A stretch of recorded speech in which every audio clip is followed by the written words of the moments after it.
안녕하세요. 세중앙교회 성도 여러분. 다시요. 다시요. 오랜만에 해서 그래. 안녕하세요. 세중앙교회 성도 여러분. 노란박스의 방은정 집사입니다.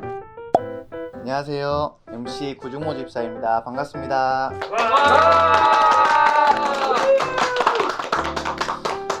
네, 이 시간은 저희 서평택 세중앙교회에서 아름다운 동행을 하고 계시는 가정을 이 자리로 모셨는데요. 소개하겠습니다. 저희 노란박스의 5번째 게스트 한평수 집사님, 박연희 권사님을 이 자리로 모셨습니다.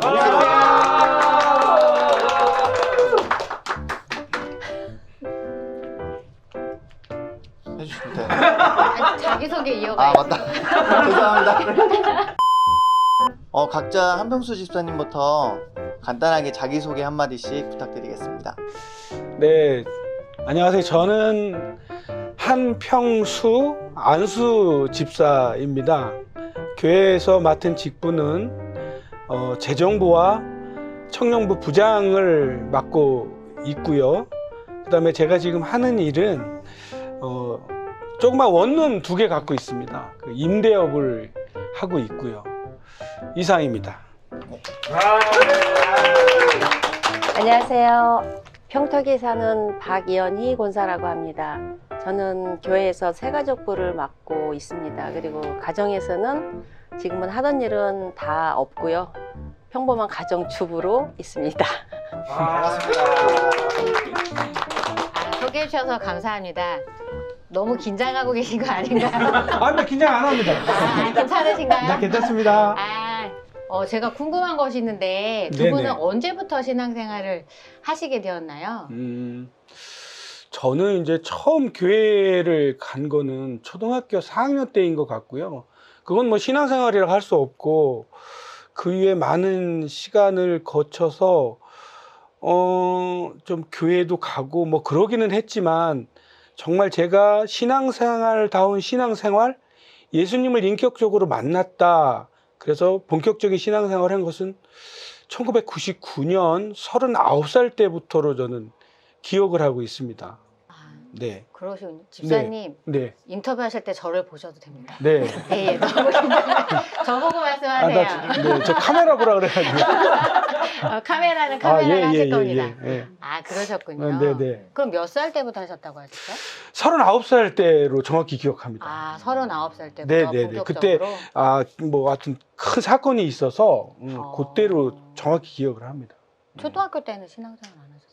초등학교 때는 뭐 신앙생활을 할 수는 없고 그때는 저희 어머님이 이제 그 위암 말기셨어요. 그래서 저희 큰어머님이 복음을 전했고 그때야 뭐 복음이라는 걸 사실 몰랐지만 농사 짓고 있는 가정임에도 불구하고 어머님이 꼭 교회를 제 초등학교 4학년 때부터 꼭 나갔던 기억이 있습니다. 네. 그럼 뭐 신앙생활이라고 할 수는 없는 거 아닌가? 그런가? 네. 그래도 그래요? 시작은? 네, 네. 그렇게 시작은 한 것 같습니다. 초등학교 네. 때부터 그러네요. 하시다가 이제 어른 되시면서 성인 네, 되고 네. 나서 본격적으로 신앙생활 하셨군요. 네네네. 권사님은 언제부터 하셨어요? 저는 교회라고는 중학교 2학년 때 제 친한 친구가 한번 부흥회가 있다고 네.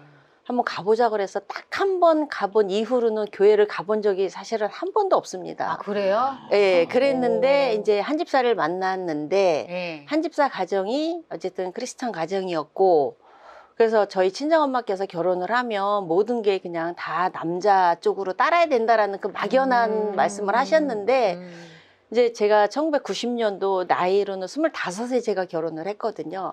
근데 포일 지금의 이제 평촌이에요, 평촌. 네. 거기에서 신혼생활을 이제 시작을 했는데 그때 이제 한 집사가 이제 회사를 다녔고 저는 결혼을 해서 타지에서의 이제 친정과 떨어져서 생활을 하는데 너무 외롭고 힘든 거예요. 예, 아이가 또 금방 생긴 것도 아니고 너무 힘들고 이 사람은 뭐 매일 새벽에 들어오고 뭐 이러는 게 계속 반복이 되면서 결혼이 이런 건가 이렇게 외로운 건가라는 막 그런 어떤 이렇게 결혼에 대한 약간 실망도 되고 막 이러면서 굉장히 힘들었었어요. 저는 제 나름대로. 그러면서 이제 저희 집 옆에 자그마한 교회가 있더라고요. 네. 근데 이제 그때는 수요 예배가 왜 있었는지 알았냐면 저희 시어머니께서 그냥 뭐 수요 예배 뭐 일요일 날 그때 주일이라는 표현도 못 썼고 일요일 날 교회가 있나 보다 예배가 있나 보다 이제 이렇게 생각을 했는데 아 수요일 날 가면 사람이 없겠지 아무도 없겠지 그러면서 그냥 어머님이 결혼 전에 저한테 성경책 하나를 선물로 주셨거든요. 네. 그래서 그거를 들고 그냥 무작정 조그만 교회로 갔었어요. 들어갔는데 중간에 들어갔죠. 이제 처음부터 들어간 게 아니라 중간에 들어갔는데 찬송가가 막 울려 나오는데 제가 고등학교를 여기 한광고등학교 미션 스쿨 나왔거든요. 아, 그래서 네. 찬송가에 대한 거는 조금은 알고 있었죠. 그랬는데 이제 교회를 다닌 거는 이제 그때가 처음이라 다 가서 앉았는데 맨 뒷자리에 앉았는데 그냥 그 찬양에 저도 모르게 그냥 막 그냥 눈물이 펑펑 나오는 거예요. 아, 그래요? 그러니까 그냥 제서름인지 그건 은혜라고 할 수가 없었던 것 같아. 지금 생각하면 은혜인데 그때는 그냥 뭔가 제서름이 있었던 것 같아요. 그냥 엄청 울었는데 그 울고 나서 집에 오면 그렇게 마음이 좋은 거예요. 누군가가 날 알고 있는 것 같다. 누군가가 나를 자꾸 이렇게 그러는 것 같다라는 그 느낌에 수요일마다 갔어요. 처음에는. 아, 그랬어요? 그게 좋아서. 예, 그러다가 나중에는 이제 일요일 날도 한번 가볼까? 이러다가 이제 결혼하고 나서 이 사람은 사실은 안 나갔는데 저는 이제 수요일 날 나가다가 몇 개월 나가다가 일요일 날 저 혼자 이제 다닌 거예요. 그러니까 사람이 너무 많은 거야. 근데 제가 수요일 날 느끼는 은혜보다는 주일날 받는 은혜가 적더라고요. 사람이 너무 많으니까 신경 쓰이고 뭐 여러 가지가 있어서 그래서 저는 결혼 생활 후 신앙생활을 그때 처음 시작한 거예요. 네. 네네.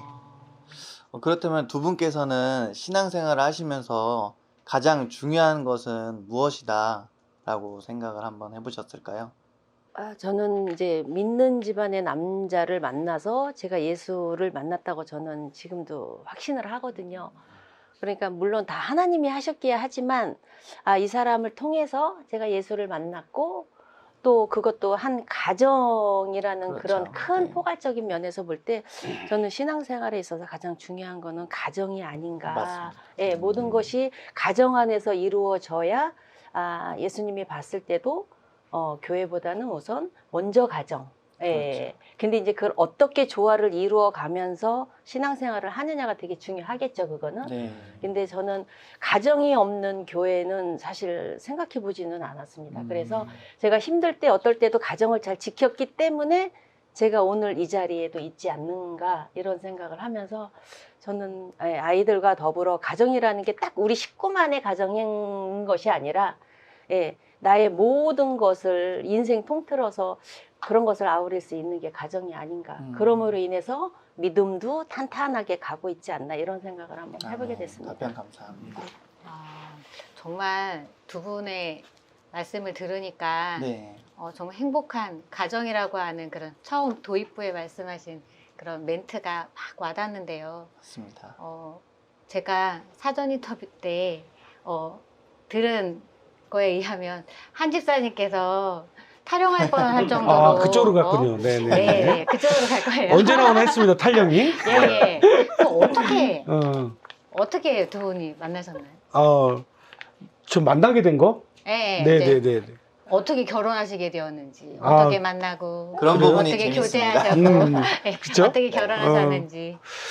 그래서 제가 그 어머님이 일찍 소천을 하시고 그랬는지 되게 가정이 이렇게 좀 어두웠어요. 어둡고 그러다가 중학교 때 가서 이제 개구장의 친구들을 이제 몇 명을 만나게 되는데 그 중에 한 친구가 이제 집을 가게 됐어요. 이제 시골이니까 그 원곡이라는 곳이었는데 이제 거기를 갔는데 되게 이렇게 가정이 좋은 거예요. 근데 역시 이제 호러문이셨어요. 아버님이 일찍 돌아가신 그런 가정이었는데 그러다 보니까 되게 편했나 봐요. 그래서 그 친구하고 자주 가게 되고 저희 친구들이 그 내과도 있고 그래서 뭐 고기 잡으러도 자주 가게 되고 근데 나중에 이제 성인이 되고 그때도 또 계속 그렇게 그 친구하고 관계가 계속 있었으니 자주 찾아갔었어요. 네. 근데 성인이 되고 될 때까지는 사실 제 아내가 잘 안 보였어요. 사실 이제 그때는 네. 제가 거기서 많이 안주하고 안식을 취하고 이랬던 것이 많이 중요했던 것 같아요. 그래서 심지어는 막 며칠도 자고 오고 그랬었거든요. 근데 아마 이제 제가 본격적으로 여자로 보게 된 그런 계기가 제 아내가 아마 그 어머님이 되게 그 교통사고를 크게 당하신 적이 아, 있었어요. 그래요? 그 음주운전 한 사람이 이제 집을 뛰어들어가지고 거의 뭐 중태에 있었을 때 그때 한 6개월을 병원에 입원해 계셨던 기억이 있는데 그때 이 사람이 제 아내가 그 군청을 다녔거든요. 네. 근데 직장을 그만두고 어머님을 섬기더라고요. 그 직장을 그만두고. 아, 그래서 그때 되게 충격적이기도 했고 글쎄요, 뭐 직장의 소중함이 그때 얼마나 알았을까는 잘 모르겠는데 그때부터 이제 여자로 좀 보기 시작했던 것 같아요. 그래서 저는 만나게 된 결정적인 계기가 여자로 보기 결정적인 계기가 아마 그때다 이렇게 생각을 하고 있어요. 네. 친구의 동생을 사랑했네. 그렇네요. 그렇죠. 친구의 동생을. 네. 권사님은 사랑? 어떠셨어요? 언제부터 한 집사님이 남자로 보이셨나요? 그러니까 제가 처음 본 거는 이제 초등학교 6학년 때, 이 사람이 중학교 2학년 때 저희 네. 집을 왔다 갔다 했는데, 뭐 오빠 친구 오빠 하고 그 중에 6명이 왔다 갔다 했었는데, 네. 계속 이제 뭐 중학교, 고등학교, 대학교, 군대 때까지 이게 텀이 안 끊치고 계속 오는 거예요. 근데 눈빛은 약간 지금 말한 대로 뭐 제가 성인이 됐을 때 여자로 느꼈다고 하긴 하는데 네. 제가 봤을 때 그건 아닌 것 같아요. 고등학교 후반쯤인가? 맞거든요. 대학교 때 방학 때 같은데 저희 집에 가끔 오면은 며칠씩 있다 가고 막 이래서 근데 안 가요 집에를. 그리고 이 여자들의 촉이 있거든. 이 눈빛이 약간 그래요. 근데 그 중에서도 솔직히 얘기하면 제가 제일 매력이 없었던 남자예요. 오빠 친구 중에서도 별로였었어. 근데 근데 무시해 버리고 그냥 그랬었는데, 예, 이제 이 사람이 제대 말년쯤에 약간 그 탄력 얘기도 네. 탄력 얘기 안 나왔나요? 나왔어요. 나왔어요? 그 얘기로. 이제 누나, 그러니까 전 한 번도 보지 못한, 그러니까 시누이죠. 그분한테서 이제 저희 집에 집으로 이제 핸드폰이 없었을 시대니까 집으로 전화가 와서 네가 누구누구 동생이니? 그래서 네 그렇다고 그랬더니 야 평수 누나인데 그러면서 이제 우리 평수가 지금 군대에서 이렇게 애를 먹이고 있다. 근데 지금 탈영한다고 난리다. 네. 그러니 네가 한 번만 좀 만나줘라. 이런 얘기가 그래서 저는 전 깜짝 모르는 놀랐죠. 그래서 아니 무슨 탈영까지 이 사람이 신중하지 못하구나. 사실 그러면서도 좋은 느낌은 있었죠. 여자니까 아무래도 이렇게까지 나를 생각을 하고 있었나라는 것 때문에 그래서 그러면 그때는 이제 손편지를 쓸 때였었거든요. 네. 근데 저한테 편지가 무수히 왔는데 저는 이제 그거 무시하고 안 보내고 했었을 테니까 주소는 있었죠, 제가. 그러니까 기억을 하려나 모르겠는데 편지를 그때 편지지가 이런 게 있어요. 옛날 편지지 까만 네. 줄거 그거를 10장을 붙여가지고 병풍처럼 한번 쫙 보낸 적이 있어요. 기억합니다. 기억해요? 그걸 기억하죠? 그걸 붙였어요. 그러니까 피면은 병풍처럼 쫙 펴지는 거예요. 그걸 받고도 그냥 가만히 있었지 저는. 왜냐면 저도 이제 약간 확실한 걸 좋아해서 내가 안 사귈 사람한테 이런 거를 이렇게 뭐 답장을 하고 이러는 거는 이게 아닌 것 같아서 그랬는데 그 누나의 얘기를 듣고는 이 사람이 좀 진지한가? 이렇게 이제 하고는 그래. 그래서 이제 답장을 한번 보냈고 그 이후로 이 사람이 휴가 때 나와서 저한테 이제 커피숍에서 이제 정식으로 한번 교제를 한번 해보자 우리. 예. 그래서 제가 그래 한번 그래 보자라고 해서 저희 연애 시작은 거기서부터 시작이 된 거예요. 그 후 아주 뜨거웠답니다. 시작이 서로 다르네요, 그죠? 다르네요. 집사님 달라요. 그럴 수 있는 것 같아. 편지 보낸 거 기억하시죠? 그럼요. 제가 군대에서 좀 이렇게 편한 부서에 있었어요. 그러니까 하루 종일 그냥 뭐 책상만 앉아 있는 그런 부서였는데, 그러니까 뭐 다른 거 할 게 없었어요. 나중에 이렇게 꽂혔다고 하나? 네. 미쳤나? 그때는 거의 그냥 매일 편지만 쓴 거죠. 답장이 없었음에도 불구하고 저희 고참한테 혼나면서까지 그랬던 기억이 있네요. 맞네요. 아우. 열정적으로 많이 사랑하셨네요. 아, 그러네요. 네, 그랬습니다. 아. 그러면 두 분께서는 교제하는 과정부터 결혼하시기까지 어느 부분이 마음에 들었다 라는 그런 부분이 있으셨을까요? 내가. 저는 이제 이 여자다라고 생각했던 그 순간이 그때였지만, 네. 어려서부터 이제 많이 봐왔죠, 모습을. 그렇죠. 많이 보셨어요. 거의 초등학교 때부터 본 거니까, 제가 중학교 때 이제 처음 본 거니까, 그래서 집에 가서 많이 봤던 그런 기억들을 보면 상당히 순종적인 사람이다? 순종적인 사람. 사랑이 많은 사람이다라는 생각을 참 많이 하게 됐어요. 이 집이, 저희 처갓집이 딸 넷에 아들 하나거든요. 어. 그렇죠. 근데 나머지 딸들은 다 바빠. 잘 안 보여. 근데 나중에는 결혼할 때나 큰 누나를 본 기억이 있어요. 그렇게 내가 수도 없이 갔는데도, 그 둘째 누나도 마찬가지였고, 셋째는 뭐 하여튼 늘 바빴고. 그런데 늘 집에서 엄마를 잘 섬기고, 이제 조그만 슈퍼를 했으니까. 그러셨군요. 근데 엄마를 가장 많이 도와주고, 그랬던 기억으로, 저는 그랬던 것 같아요. 순종적인 부분에 네. 반하셨다. 많이 순종적이었어요. 저에게도, 연애하는 중에도, 네. 저는 사실, 왜 너 왜 웃지? 웃으시지? 이렇게? 순종을 좋아. 그치. 하여튼 전 그리스도인이니까. 순종이 아니라 복종 아니야? 복종? 복종은 아니었고. 그러니까 저는 사실 이렇게 연애할 때부터 부담을 많이 준 부분이 있었어요. 제가 이제 그런 어머님이 일찍 돌아가신 그런 가정에서 막내로 자라서 그랬는지 아내에게 요구하는 것이 늘, 여자이어야 하고, 엄마이어야 하고, 또 누나이어야 하고, 이런 부담을 늘 줬음에도 불구하고, 제 곁에서 아주 한 남자를 많이 사랑했던 기억, 지금도 그런 기억이 많이 감동스럽네, 진짜. 그럼 또 지금 권사님이 얘기를 안 들어볼 수가 없겠는데 네네. 권사님 어느 부분이 마음에 드셨는지 말씀해 주십시오. 오랜 시간을 봐왔잖아요. 사실 그렇죠. 결혼까지는 몇십 년이라는 거를 참 특이한 케이스인데 봐왔는데 굉장히 재미있었어요. 제가 어렸을 때 본 이 평수 오빠는 초등학교, 중학교, 고등학교, 대학교 뭐 이렇게 쭉 보면서 과묵했고, 첫째는 이렇게 친구들이 이렇게 많이 오면 이렇게 그 시절에 까불까불 하잖아요. 시끌시끌하죠. 까불까불. 다른 친구들은 막 그랬어요. 까불까불하고 막 여자도 데리고 오고 뭐 이제 저희 오빠가 이제 다 친한 친구니까. 근데 항상 혼자였고, 그때도. 이제 여자 헤어진 직후인지 뭔지 모르겠는데 다른 4명, 5명은 항상 여자들을 다 데리고 왔는데 이 사람은 혼자 오면서 근데 되게 과묵하고 그 다음에 너무 그 5명의 친구들을 이 사람이 그렇게 재밌게 하는 거예요. 그러니까 이렇게 시골이니까 뭐 철렵이라는 걸 하잖아요. 뭐 고기 잡으러 물길 가고 그러면 그 깡통 그거를 큰 거를 가지고 가면 그걸 그렇게 그러니까 드럼을 그냥 기본적으로 그냥 이렇게 두들기는 게 그때서부터 그 양동이를 두들기면 그게 다 찌그러져 갖고 오는 거예요. 그럼 저희 엄마가 그때부터 그냥 농담식으로 평소는 우리 사위야, 평소는 우리 사위야 그러셨었어요. 근데 저는 그 소리가 되게 듣기 싫었죠.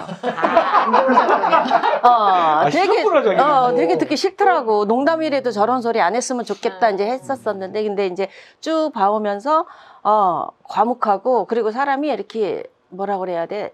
좀 여자들은 왜 남자들 좀 유머스러운 거 좋아하잖아요. 그런 면도 있고 또 말수도 자기가 해야 될 말만 하고 그래서 또 보면은 또 성실한 면도 보이고 나름 그 가정이 어렵고 저희는 아버지가 없었고 여기는 어머니가 없었고 그러니까 불우한 가정으로 따지면 사실 비슷한데 저는 부족한 게 없이 뭐 아빠 없는 자리가 별로 허전하진 않았는데 여기는 엄마 없는 자리가 우리하고는 다른 거예요, 갭이. 너무 컸던 거예요. 그러니까 늘 우리 집에 와서 엄마의 사랑도 뭐 이렇게 하고 그랬는데 그냥 보호해주고 싶다라는 생각. 지켜주고 싶죠. 네네네네. 제가 너무 일찍 그 철보다는 이렇게 약간 건늙었다고 해야 될까? 그러니까 그런 모성애를 이 남자한테 제가 주고 싶었던 거예요. 근데 결혼하고 나서는 그게 얼마나 후회됐는지 몰라요. 진짜 엄마처럼 하더라고요. 그래서 싸울 때는 제가 그랬어요. 다른 말이지만 나는 자기 아내지 엄마가 아니라고. 제가 이런 얘기를 늘 예, 저를 보면서 엄마를 기대하고 이런 모습이 너무 보이니까 나중에는 제가 너무 이게 힘에 부치더라고요. 근데 또 오늘날까지 왔습니다. 아. 아름다운 사랑 이야기 감사합니다. 네, 네.